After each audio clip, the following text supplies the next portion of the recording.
अस्सलाम वालेकुम वरहमतुल्लाह। क्या हाल है? मेरा सब लोग खैर खैरियत से होंगे। आज क्योंकि सैटरडे है और तो और हमें छुट्टी होती है ऑफिस से, तो आज मैं अपनी छत की बालकोनी में बैठा हुआ था।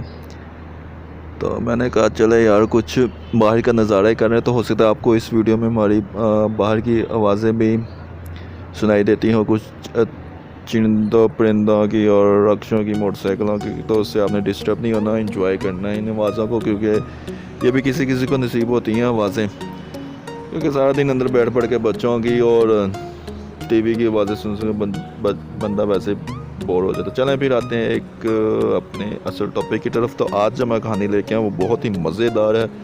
इतनी मज़े की है कि आप क्या ही बात है उसकी। लेकिन आपने ये नहीं करना कि चाय फीकी बना के कहानी उसमें डाल देनी है। बल्कि अदरीस साहब कह रहे थे कि कहानी बहुत मज़े की है, चीनी की ज़रूरत नहीं है, वो वाली मज़े की नहीं है, बस ये कि सबको कमोज़ है। तो इस कहानी का जो बेसिकली टॉपिक है वो ये है कि इसमें हमने अपने आप से पूछना है कि हम अपने लिए क्या जमा कर रहे हैं,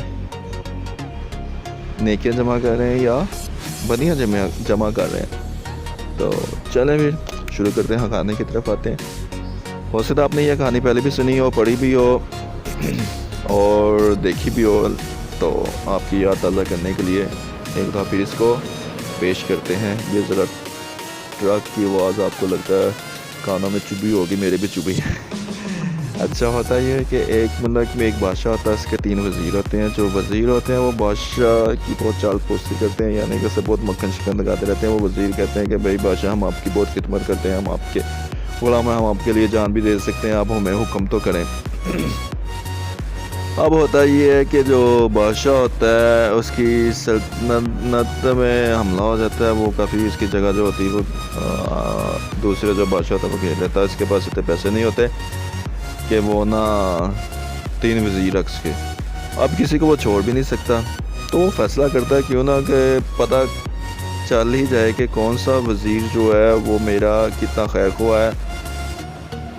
तो वो फिर ये करता है कि बादशाह ना वज़ीरों को हुक्म देता है कि आप एक एक थैला लें, यानी बैग लें, और बादशाह को जो बाग होता है जिसमें हर किस्म के फल लगे होते हैं, वो कहता है कि आप उस बाग में जाएं और मेरे लिए फल लेके आएं।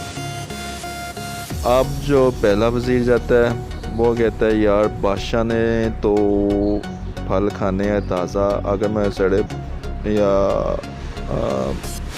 नीचे गिरे हुए दरख्त से लेके गया फल, सड़े या ख़राब फल ले गया तो नाराज़ होगा। तो वो ना अच्छे और ताज़ा फल उस बैग में जमा कर लेता है। अब जो दूसरा वज़ीर होता है वो कहता है यार बादशाह के पास तो वैसे ही ढेर लगा रहता है फलों का, उसे क्या ज़रूरत है मेरे फल चेक करने की या खाने की, उसकी नज़र तो सिर्फ थैले पे ही होगी ना कि बड़ा हुआ, बस ठीक है। वो ऐसा करता है कि फटाफट जितने भी फल नीचे दरख्त से गिरे थे वो उठाता है, थैले में भरता है और चलो जो भी।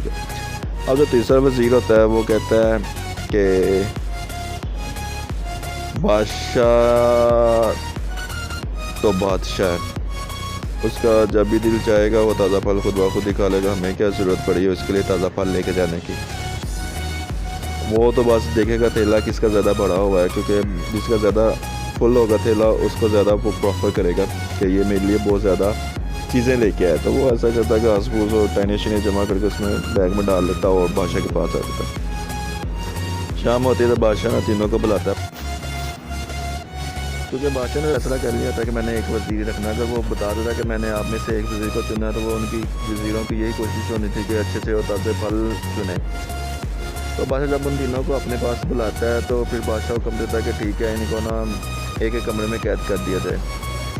तो कमरा ऐसा होता है कि उसमें ना पानी के पीने के लिए कोई नलका होता है और ना ही खाने के लिए कोई चूल्हा वगैरह या बर्तन वगैरह होते हैं। वो तीनों इसी थैला लेके चले जाते हैं। जो घास फूस वाला वज़ीर होता है वो बहुत ची करता है कि यार ये तो काम ख़राब हो गया, लेकिन बादशाह नहीं सुनता उनकी। बादशाह हुक्म देकर चले जाता है। जो सिपाही होते हैं वो उन्हें बंद कर देते हैं कमरा में।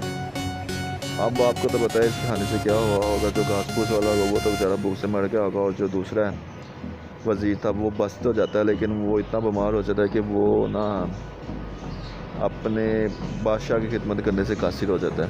तो वो भी बेचारा से के मर जाता है। जो तीसरा होता है, जो पहला होता है, जिसने ताज़ा फल जमा किए होते हैं वो तो आराम सुकून से मज़े ले लेके फल खाता है, मज़े ले लेके खाता है। और बाकी जो होता है वो तो वैसे ही बेचारे फड़क जाते हैं। एक जो दरमियान वाला होता है वज़ीर, वो तो गले से फल खा के थोड़ी देर तक जिंदा रहता है, उसके बाद वो मर जाता है।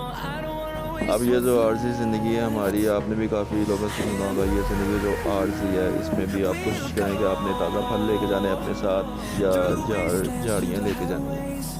तो पहले ये ताज़ा फल लेके जाएँ, नहीं कमाल करें, ताज़ा फल लेके जाएँ, मज़े उड़ाएँ। और मुझे भी दुआ में याद है कि अपना भी बहुत ज़्यादा ख्याल रखें। तब तक के लिए इजाज़त है, अल्लाह हाफिज़।